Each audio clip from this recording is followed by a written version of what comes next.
Hello and welcome to the video lecture series brought to you by St. Andrews Institute of Technology and Management. We are discussing the subject called Object Technologies and Programming. And for the past few lectures, we are discussing the very basics of the Java. And today we are going to see the methods.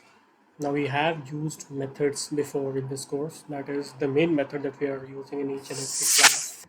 But we haven't talked much about the methods, how they are initialized in the let's say in the class or on some other method, how we can use the methods and how there are different types of methods. Okay, now we have been seeing different types of method. Maybe it's you haven't noticed that, but we have seen almost all type of methods that we have let's say that can exist in Java. Okay, so today we are going to see the methods. Let's head back to the presentation. So this is how you can initialize a method in Java. So the very basic, let's start from very basic. Now every method has a method name. As I have mentioned here, every method has a method name. We normally use camel casing. That is, if your method consists of multiple words, then all you have to do is just remove the spacing between the words, and apart from first alphabet of the first word, every first alphabet of every other word will be capitalized. Okay, so if it is if the method if or this method named as max min, in that case the space between the max and min will be removed and the m of the min will be capitalized. So this is called camel case notation. It's a general convention to follow that camel case notation. So we will be also using that in throughout the course. Second is, we'll have this brackets that is called argument brackets, and inside these argument brackets we'll have data, and that data is called parameters list. Now what kind of data? Now suppose you have a method. That method actually what it does is it actually accept two numbers from you or from the user or from any other software, obviously, and that then what it does is that method actually add those two numbers, and after addition it will return to you the sum of those two numbers. Okay, so for to perform its task efficiently or to perform its task at all, the method must have these two numbers that it has to add. So how do we tell the method that okay, these are the two numbers which you must add? Now those two numbers will be enlisted inside this argument brackets.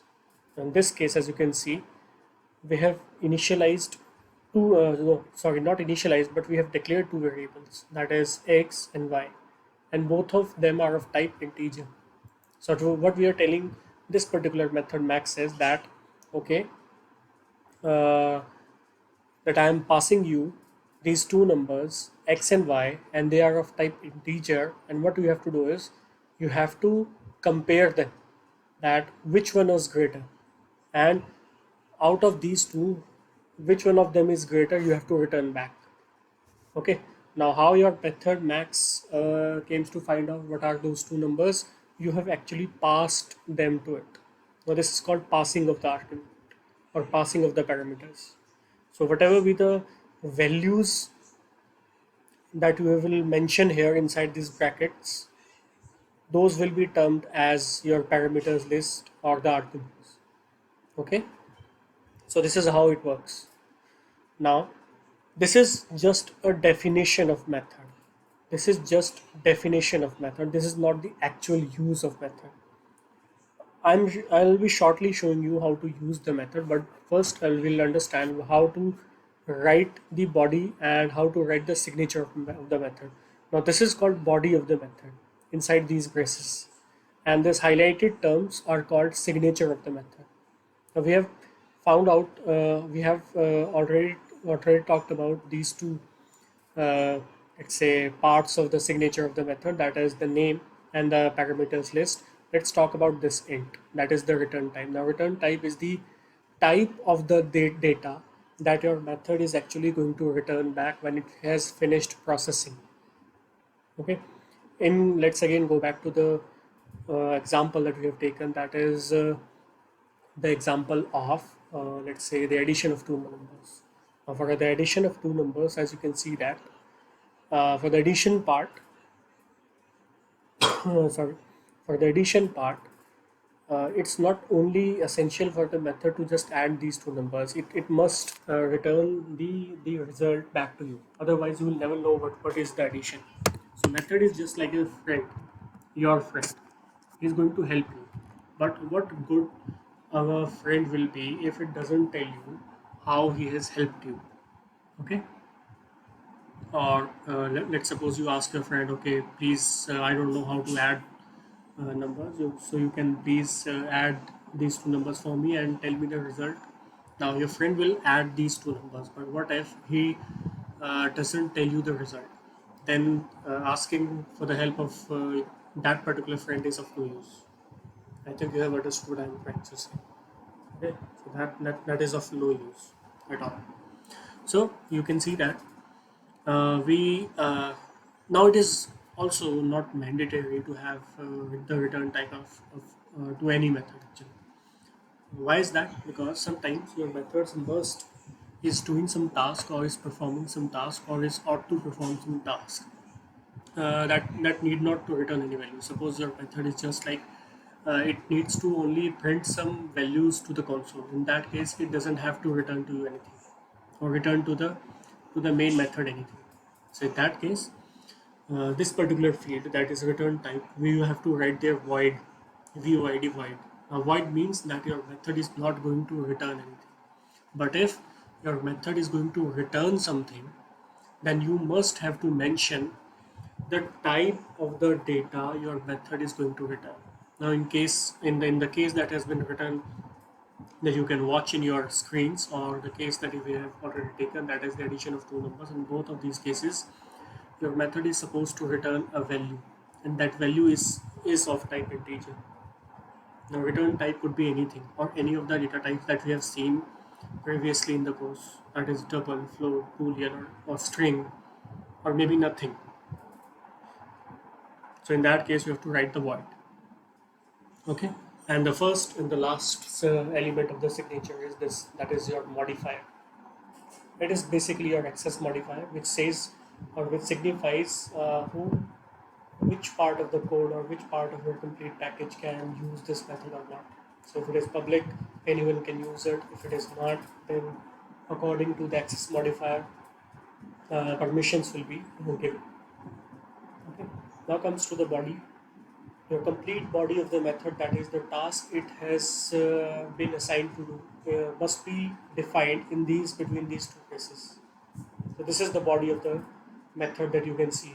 So what it has been doing is this particular method max actually finds out which of the two numbers that you have passed to this method as in parameter is greater in value.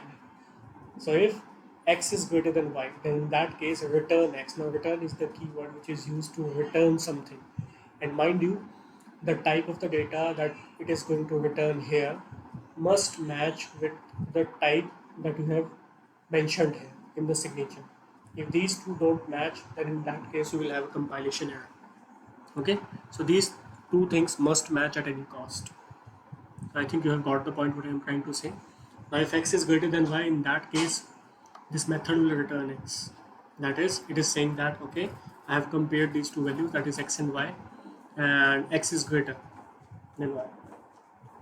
And if not, then it's going to return y. Obviously, if x is not greater than y, then there is only one option left, that is y is greater than x. So in that case, it's going to return y.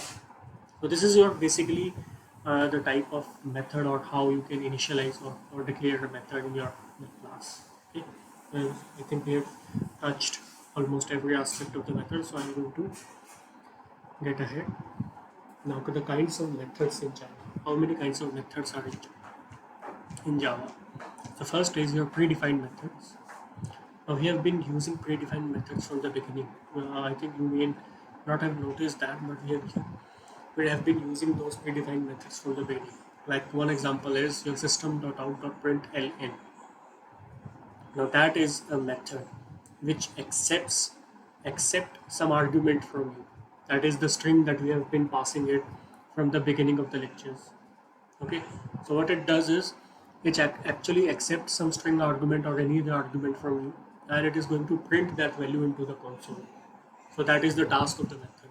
Now system.out.println is a predefined method in a library.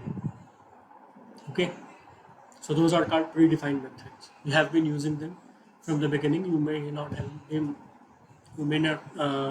have noticed that before, but I think now you can say that you have used those predefined methods. Okay. Now next one is your user defined method. That is the methods whose signature and body you have defined in your class. Okay, so those are called user defined method. Those are not the method that has been provided by the Java or some, or those are the methods which are not already in any of the Java libraries. Okay, so we have also used user defined methods before, and mind you, both of them. The first is your instance method. Now, instance method are just the methods that you have to or you can define in your class. And why instance methods they are called? Because as you can know, you can access the properties and behavior of a class only by using object. An object is just an instance of a class. So that is why the methods that you are going to define in a class can only be accessed by the object. An object is an instance, so that is why you call them instance methods. The last one is static methods. Now, static methods are just like your instance method, but with only one exception that it doesn't need any object to get called or to be used. So we have been using one static method from the beginning of the class. That is your main method. If you can go back to any previous lecture and where I have been using the IDE or I have written any, let's say, some lines of code, I must have been used there your main method, because without main method we cannot initialize any application in Java, or we cannot run any code or piece of code in Java. So that method has a signature called public static void main. Now public is just your access modifier. Void means that it is not returning anything back to you. Main is the name, and there is one word there, one keyword there in the signature that's called static. Static means that main method need no object to be called. As I have told you before, that compiler actually looks for main method at the beginning to start processing your application for starting of the compilation. As you can see that, as you can you already know that any of the method defined in the class cannot be used before the definition of the method or definition of the object, and you can only define object in some other class. So this is a fix, because you cannot define object outside of the class. Okay, and we cannot access any application without main method. Okay, now if your compiler will not be able to be found out by the let's say you can say your main method is not being able to found out by the compiler, how the hell that application is going to run? It is not. That is a fix. So that is why we have the Java, or the people at the Oracle or the Sun systems formally have created the static methods. Now, static methods don't need any object of that particular class to be used. So compiler can use the main method directly without creating an instance of the class in which that main method has already been placed.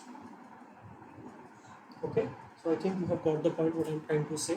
So I'm going to end this lecture now, and after that we'll see the method overriding. Okay.